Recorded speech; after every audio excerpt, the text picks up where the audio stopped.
आप देख रहे हैं CISF न्यूज। मैं हूं रमेश चंद्र। साथियों नमस्कार।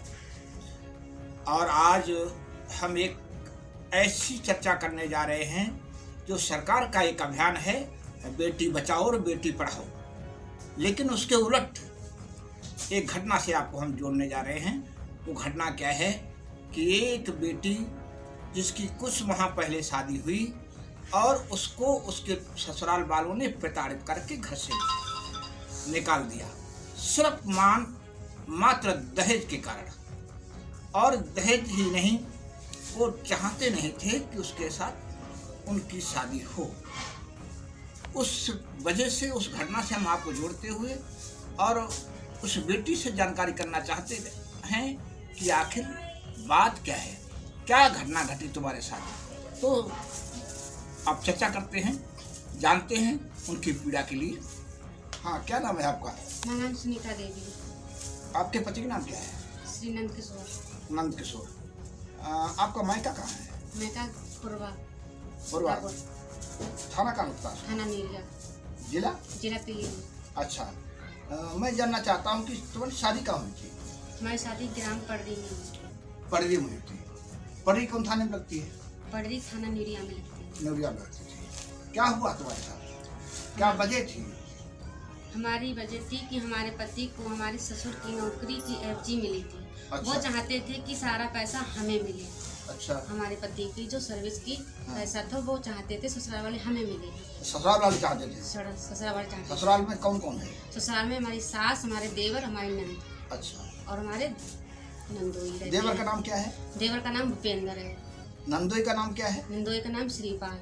अच्छा, श्रीपाल और भूपेंद्र। जी। क्या चाहते थे? शादी जब तुम्हारी हुई तो उस समय उन्हें नहीं मालूम था कि नौकरी है और इसकी ये घर में रहेगी तो इसका हिस्सा भी होगा कायम, और इसे कुछ और जो नौकरी करेगा तो पैसा अपनी पत्नी को देगा, ये उन्हें जानकारी नहीं थी? उन्हें ये बात की जानकारी थी, मगर वो उन्हें दबाव में रखते थे। दबाव में रखते थे? दबाव में रखते थे बना के उनके ऊपर। अच्छा, तो तुम्हारे पति क्या कमजोर थे? पति हाँ कमजोर भी थे। अच्छा, तो तुम्हारे पति दबाव में क्यों रहते थे? क्या तुम्हारे पति की शादी जो है उन्होंने तुम्हारे साथ मर्जी से की या बिना मर्जी से की, परिवार वालों की? हमारे पति ने शादी अपनी मर्जी से की। तुम्हारे साथ? हाँ। परिवार वालों की राजी नहीं थी? हमारे ससुराल वाले ये चाहते थे कि हमारे भाई सर्विस मैन है, काफी दहेज लेके शादी करे। अच्छा। वो दहेज के खिलाफ थे। उन्होंने कहा था कि मैं शादी एक सिंपल शादी करूंगा, समाज शादी। अच्छा। मुझे कोई दहेज नहीं चाहिए, मुझे एक लड़की पढ़ी लिखी चाहिए जो मेरा घर परिवार चलाए। कितनी पढ़ी लिखी हो आप? हम BA करे हुए हैं, ITI कर रहे हैं। अच्छा, तो शादी के बाद इसके बाद में फिर ससुराल वालों तुम्हारे साथ क्या किया? ससुराल वालों ने दहेज की मांग की। कितने मांग? वो भी 5 लाख की मांग कर रहे थे कि 5 लाख लेके आओ तब तुम्हें रहने देंगे घर पे, वरना नहीं रहने देंगे। अच्छा, इसके बाद में फिर ये बात तुमने अपने पति को बताई? अपने पति को, अपने माँ बाप को भी बताई। तो हमारे पति ने ये कहा कि ये लोग लोभी हैं और दौलत के लालची हैं। अच्छा। हमें आशंका है कोई घटना घटे, इसके बारे में उन्होंने हमें बताया। इससे वो कहने लगे कि चलो अपना यहाँ नहीं रहेंगे, हमें कोई आखिरी घटना लग रही है जी, हमारे साथ कोई भी हादसा कर सकते हैं। अच्छा। तब वो बोले कि अपना हम माला रेंज में हमारे साथ कमरे पे चलो वहीं रहने लगे। माला रेंज में कौन है? माला रेंज में वो ड्यूटी करते थे, वहाँ सर्विस। अच्छा। वन विभाग में थे। वन विभाग में किस पद पर थे? वो फास्ट कार्ड के पत्ते थे। वन रक्षक। वन रक्षक। अच्छा। अच्छा, इसके बाद में आप लोग वन विभाग में माला रेंज में रहने लगे। माला रेंज गजरौला थाना में लगता है? जी हाँ, गजरौला थाने में लगता है। अच्छा, फिर क्या हुआ? फिर वहाँ हम जब रहने लगे तो भूपेंद्र भी वहाँ, हमारे जो 17 रंग से हमारे भूपेंद्र ने अपना मोबाइल नंबर हमारे पति के अकाउंट में जुड़वा रखा है। यानी तुम्हारे देवर ने आपके पति के खाते में अपना मोबाइल नंबर जुड़वा रखा है, जिससे जो सैलरी आती थी उन्हें पता चल जाता था, तो वो हमसे पैसों की अपने भाई से मांग करने लगते थे कि हाँ। पैसे दो। अच्छा। पैसे दो, वरना तुम्हें हम घर से कोई जमीन जगह नहीं देंगे। अच्छा, इसके बाद फिर क्या हुआ? फिर इसके बाद में जब क्या गाली गलौज भी होता था? हाँ, गाली गलौज भी होता था, मारते पीटते भी थे। तुम्हारे यानी पति को? हमारे पति को मारते पीटते। कौन मारता था? हमारे देवर थे, हमारे नंद भी यहीं रहती हैं, उनके बच्चे भी यहीं रहते हैं। हाँ हाँ। सभी लोग मारते और पीटते थे। नंदोई भी यहीं रहते हैं। नंदोई भी मारते थे? हाँ, नंदोई भी मारते थे। कई बार उन्होंने, हमारी देवरानी ने भी बताया था हमसे, अब तो वो बताती थी जब मैं शादी हुई थी कि भाई को परेशान करते हैं मुझे। अच्छा, तुम्हारे साथ तुमने बचाया नहीं अपने पति को? हमने अपने पति को बचाने की कोशिश की तो उन्होंने हमारे भी 2-4 हाथ लगा दिए। अच्छा, इस वजह से तुम वहाँ हम लोगों ने परेशान होकर बोले कि रहना सही नहीं है। तो मालारेंज में पहुँचने के बाद फिर क्या हुआ? फिर वहाँ जाने के बाद में भी हम 2 दिन थे। हमारी जब सैलरी आई सन 2021 की 9 दिसंबर को, उसका 2 तारीख थी। 2 तारीख में सैलरी आई थी। अच्छा। तो उन्होंने केबल पर मैसेज पहुंच गया, भूपेंद्र बोले कि हमें पैसे दो। अच्छा। हमें पैसे, फिर उन्होंने पैसे की मांग की। फिर उनके बाद में पता नहीं कितनी बातचीत हुई, काफी बातचीत हुई। हमने उनसे कहा कि से, बोले भैया बात कर रहे हैं, छोटा वाला बात कर रहा है भूपेंद्र।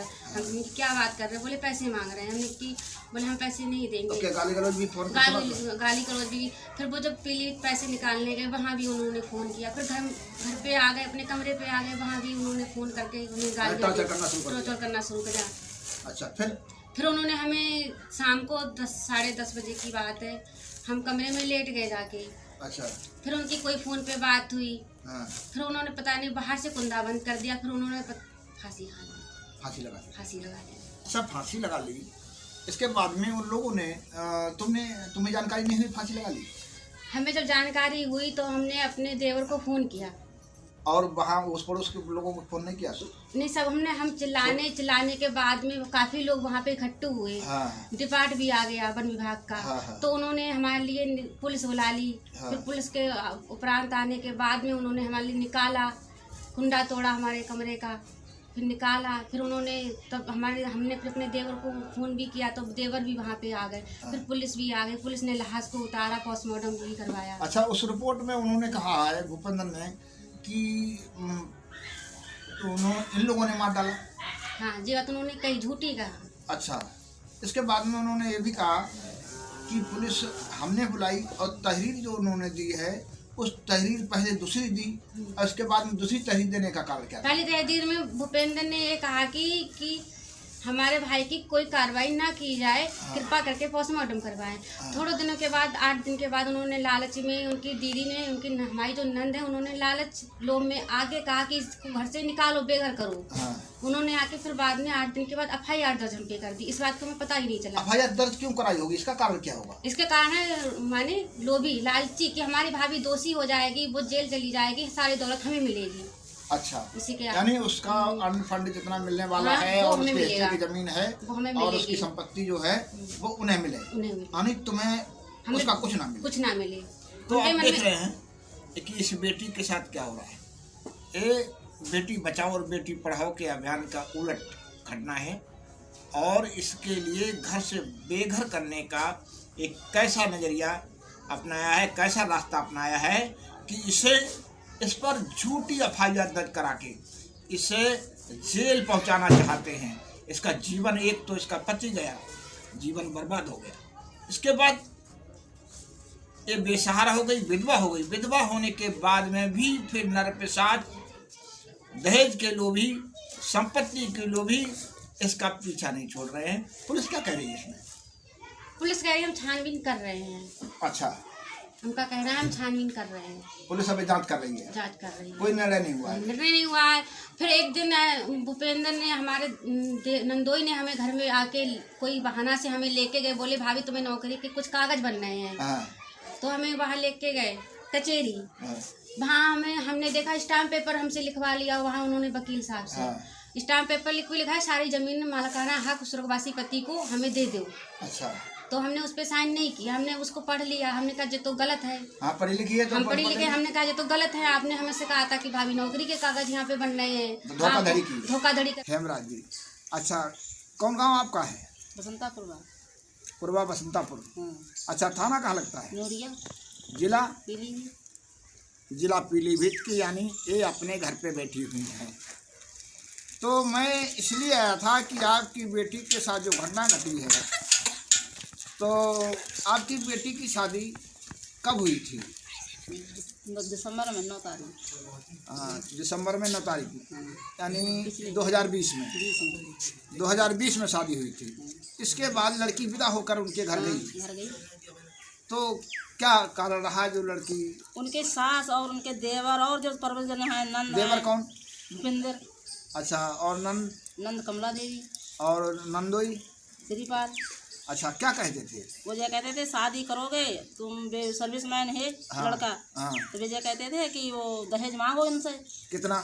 5 लाख रुपया। 5 लाख रुपया? हाँ, मेरे दामाद ने नहीं मांगा। दामाद नहीं मांगा? हाँ। दामाद नहीं चाहते थे पैसा?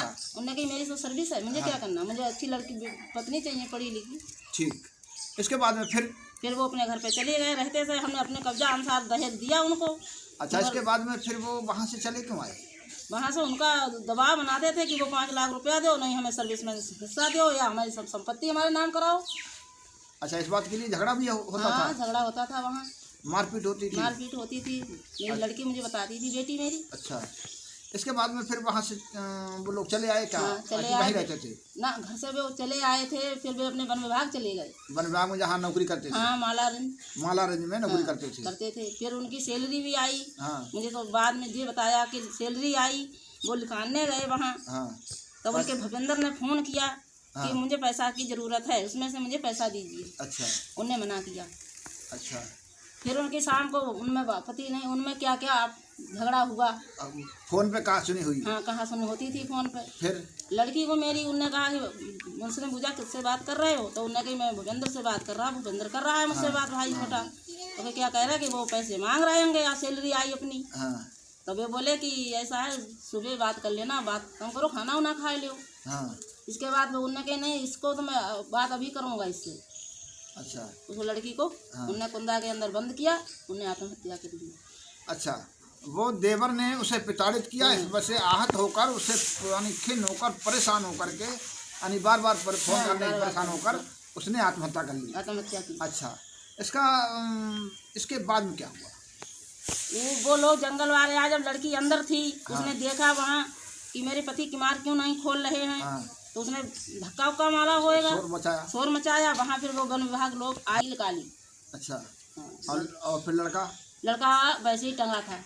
अच्छा, इसके बाद में फिर पुलिस को फोन किया? फिर पुलिस को उनने फोन किया, हमने नहीं किया। अच्छा। उसके ससुर, उसके देवर ने। अच्छा, तुम तो वहाँ थी नहीं ना? हम नहीं। हाँ, तो 4 बजे पहुँचे, पहले पहुँचे। अच्छा, देवर पहले पहुँच गया। उन्होंने पुलिस को फोन किया। लाश जो उतारी तो पुलिस ने उतारी, पुलिस के सामने उतारी गई या इससे पहले उतारी? दरोगा जी ने उतारी, पुलिस ने उतारी। अच्छा, पुलिस ने पोस्टमार्टम हुआ? हाँ, पोस्टमार्टम हुआ वहाँ। अच्छा, इसके बाद में लोग क्या चाहते? अब वो लोग क्या चाहते? वो जा कह रहे हैं कि सारी संपत्ति मुझे वापिस कर, नहीं तुझे जान से मार देंगे। उनने मेरे उसकी लड़की के साथ में घटना घटाने की सोच रहे हैं। अच्छा। मेरी लड़की अपने मैके रहती है।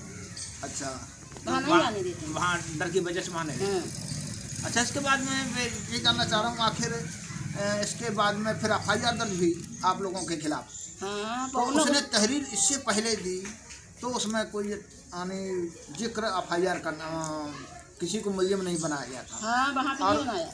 और इसके बाद में जो दूसरी तहरीर दी है उसमें आप लोगों को मुलजिम बनाया गया। क्या उसका कारण रहा? क्या तुम्हें दबाने के लिए? हाँ, उसने ये सोचा कि इन्हें पता न चले कोई सच्चाई। इसके बाद में उसने तहरीर दी है कि हमें गुमराह कर रहा था, जे ना कहीं अपनी यानी प्रताड़ित करने के लिए तुम पे दबाव बनाने के लिए उसने FIR दर्ज कराई।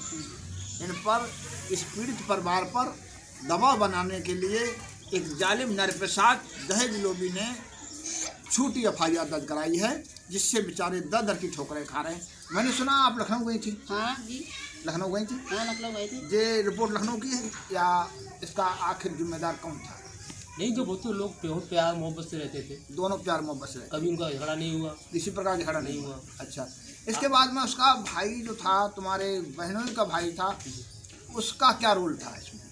उसका रोल यही था कि मेरे भाई को जो संपत्ति मतलब जो नौकरी है, नौकरी जो पैसा रुपया आता है, ये इसमें मेरा भी हिस्सा है, मुझे भी देते रहे खर्चे पाने के लिए। जब उनकी शादी हुई तो उन्हें पता चला कि ये शादी के बाद पैसे की डिमांड करने लगे शादी तक। अच्छा, दहेज की 5 लाख रुपए की मांग की है? जी जी। तो जो तुम्हें बताया था तुम्हारी बहन? हमें बताया था, कर रहे हैं बोलो। हमने कहा चलो ठीक है, हम दे देंगे कहीं व्यवस्था करके अभी, मगर हमारे पास नहीं है जितनी सस्ती थी, हमने तुम्हारी शादी कर दी।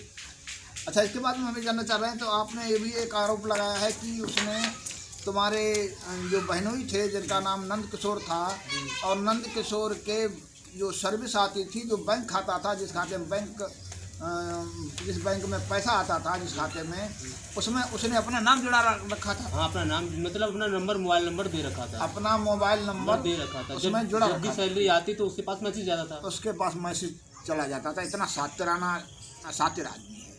सातिराना ढंग से उसने अपना मोबाइल नंबर भी उस शख्स के खाते में जोड़ दिया जिससे पैसा उसे आए उसके खाते में, तो उसे पता लग जाए और तुरंत हम लूट मचा दें। तो देखिए कितने सातिराना ढंग से और उसने अपनी इस क्रिया को और इसका काम को अंजाम दिया है। और इसके बाद में आखिर भाई उसने मार दिया। मार देना ही इसे कहेंगे कि उसे प्रताड़ित किया, प्रताड़ित हो आहत होकर वो खत्म हो गया। इसके बावजूद भी वो आज इन लोगों के पीछे पड़ा हुआ है और इन पर झूठी FIR दर्ज कराई है। उस पर क्या कहेंगे? सर जी मैं तो ये कह रहा हूँ कि झूठी FIR कराई, इसकी जांच कराई जाए सर जी। जांच कराई जी हाँ, निष्पक्ष जांच कराई जाए। ठीक। अच्छा, पुलिस तुम्हें प्रताड़ित तो नहीं कर रही? नहीं सर जी, प्रताड़ित नहीं कर रही थी, मगर अब आई है जब उन्होंने दबोरी डलवा रहे हैं, वहाँ से प्रेशर डलवा रहे हैं कि जमीन हमारी वापस हमें करो। जमीन नाम आ गई जाने के बाद लड़की यानी संपत्ति उसे लड़की को ना मिले, इसलिए दबाव बनाने के लिए FIR तुम पर दर्ज कराई है। जी। उसका मन कारण ये है। तो इस कड़ी में जो जुड़े लोग थे उनसे हमने बात की, और भी होंगे तो उनसे भी बात करेंगे। और साथियों बस आज इतना ही है और बस नमस्कार।